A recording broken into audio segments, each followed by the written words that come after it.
Bismillahirrahmanirrahim. Assalamualaikum warahmatullahi wabarakatuh. Alhamdulillahilladzi hadana li hada wa ma kunna linahtadiya laula an hadanallah. Asyhadu an la ilaha illallah wa la syarikalah wa asyhadu anna Muhammadan abduhu wa rasuluh la nabiyya ba'dah. Rabbi sholli sodri wa yassir li amri wa min lisani yafqahu qawli amma ba'd. Anak sekalian yang dimuliakan oleh Allah, patut bersyukur kepada Allah dengan mengucapkan alhamdulillah dan mengucapkan salam kepada baginda Rasulullah dengan mengucapkan Allahumma sholli ala sayyidina Muhammad wa ala ali sayyidina Muhammad. Hari ini kita coba akan membahas dalam pertemuan ketiga ini kelanjutan dari materi yang kemarin tentang berpikir kritis dan demokrasi. Hari ini kita akan mencoba mengupas tentang demokrasi dan tentunya kaitan dengan Islam yang tidak lepas dari itu. Demokrasi, kata ini berasal dari bahasa Yunani, demos dan kratos. Demos itu rakyat, kratos pemerintahan. Jadi kalau begitu pemerintahan ada di tangan rakyat. Jadi keputusannya ya tergantung rakyat yang mempunyai kendali itu semua. Nah, lalu bagaimana dalam pandangan Islam, dalam kajian Islam, kita tidak lepas tentunya kalau bicara Islam adalah Al-Quran dan Al-Hadis. Dalam konteks yang lain yang dikenal dengan dalil naklinya. Dalam surat ketiga ayat 159 Allah berfirman, A'udzu billahi minasyaitonir rajim. Bismillahirrahmanirrahim. Fabima rahmatin minallah lahum walau kunta faddan ghalidhal qalbi lan faddu min hawlik fa'fu anhum wastaghfir lahum wasyawirhum bil amr fa idza azamta wa tawakkal 'ala Allah innallaha yuhibbul mutawakkilin. Ya Allah, al-ayah. Maka disebabkan rahmat dari Allah lah kamu berlaku lemah lembut terhadap mereka. Sekiranya kamu bersikap keras lagi berhati kasar, tentulah mereka menjauhkan diri dari sekelilingmu. Karena itu maafkanlah mereka, mohonkanlah ampun bagi mereka, dan bermusyawarahlah dengan urusan mereka dalam urusan itu. Kemudian apabila kamu telah membulatkan tekad, wa idza zabta, maka bertawakallah kepada Allah Subhanahu wa taala. Sungguhnya Allah menjaga orang-orang yang bertakwa atau bertawakal kepadanya. Quran surat Al-Imran surat ketiga ayat 159. Itulah barangkali sebagai landasan kita. Nah, kemudian kita coba di sini keterangan ayat ini sebetulnya ada suatu kejadian di mana Rasulullah memimpin perang Uhud, gitu ya. Kemudian dalam kasus itu ada sebagian umat Islam ketidakdisiplinan untuk mematuhi apa yang distrategikan Rasulullah. Kemudian perang Uhud itu berkecamuk dan sudah dimenangkan umat Islam. Bahkan ada beberapa papasan perang. Sebelum Rasulullah menginstruksikan berikutnya, di atas bukit Uhud itu ada pasukan memanah. Kemudian turun dan mengambil sebagian, menyelamatkan itu pampasan perang itu, dan digantikan oleh pasukan kafir, dan pasukan kafir dengan mudahnya melempari batu dari atas bukit, bahkan akhirnya terbalik umat Islam yang mengalami kekalahan. Walaupun kekalahan, Rasulullah tetap dengan sifat yang tidak marah kepada orang-orang yang akan pelanggaran tersebut. Anda kata kalau membenci, tentunya Rasulullah dalam pergaulan berikutnya akan mulai dampak yang kurang bagus untuk persatuan, dan tetap Rasulullah memohon ampunan dan minta maaf dan memberi maaf pada mereka. Kemudian isi kandungan ayat ini ada 3 sikap dan sifat secara berurutan tersebut dan diperintahkan untuk melaksanakan sebelum bermusyawarah. Pertama, lemah lembut. Kemudian tidak kasar, dan yang berikutnya tidak berhati keras. Artinya keterbukaan, menyadari. Lemah lembut artinya memang dalam kondisi yang bicara dengan siapa. Kalau orang yang kecil, orang yang pedagang, orang yang itu tentunya sesuai fleksibilitas daripada apa yang dibicarakan atau dengan siapa yang dibicarakan, dengan siapa yang kita bicara. Itu diantaranya juga dalam pengertian dalam berbasis yang lain. Anak sekalian, kita teruskan. Tadi ada Al-Quran ditajamkan lagi oleh hadis Rasulullah, salah satu hadis dalam riwayat Tirmidzi. A'udzubillahi minasyaitonirrajim. Bismillahirrahmanirrahim. An Abi Hurairah qala ma ra'aitu ahadan aktsara mashuratan li ashabihi min Rasulullah. Rawahul Tirmidzi. Dari Abu Hurairah, ia berkata, aku tidak pernah melihat seorang yang lebih sering bermusyawarah dengan para sahabat daripada Rasulullah SAW. Hadis riwayat At-Tirmidzi.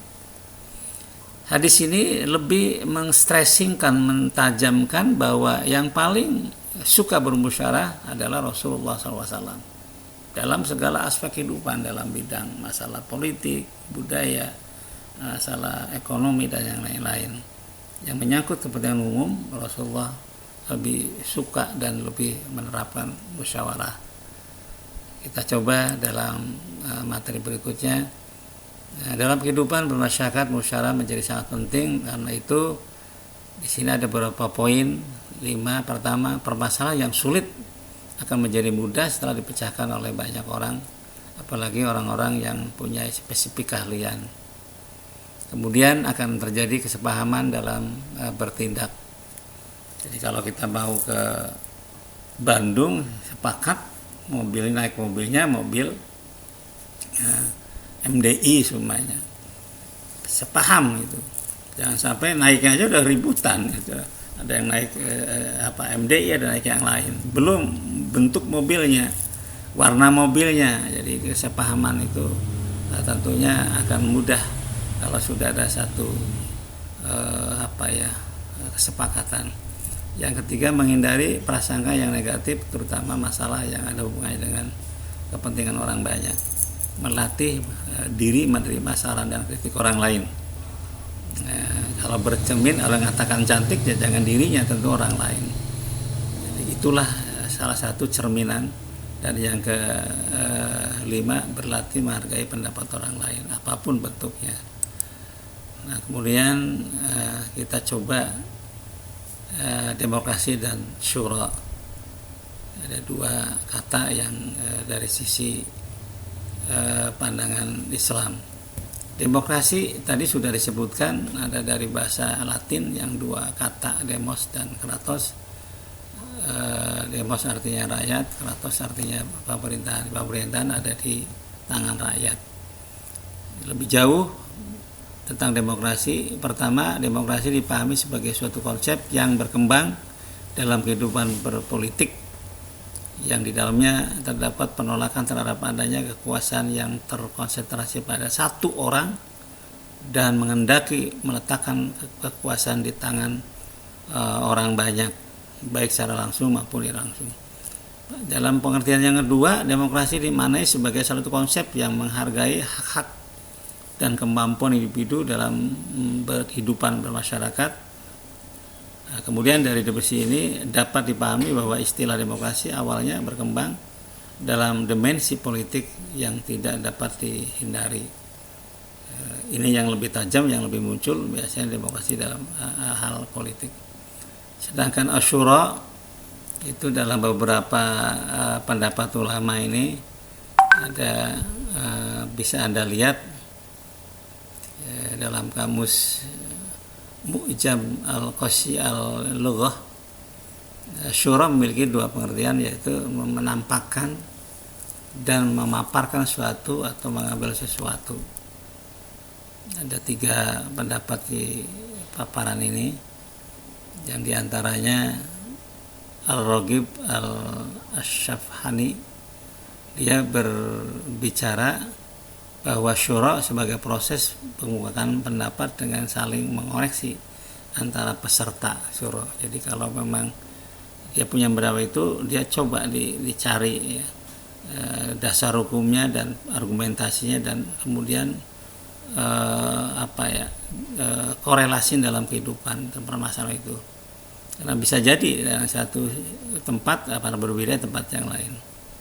Kemudian dalam pendapat yang lain, Ibnu Al-Arabi Al-Maliki bahwa Asyura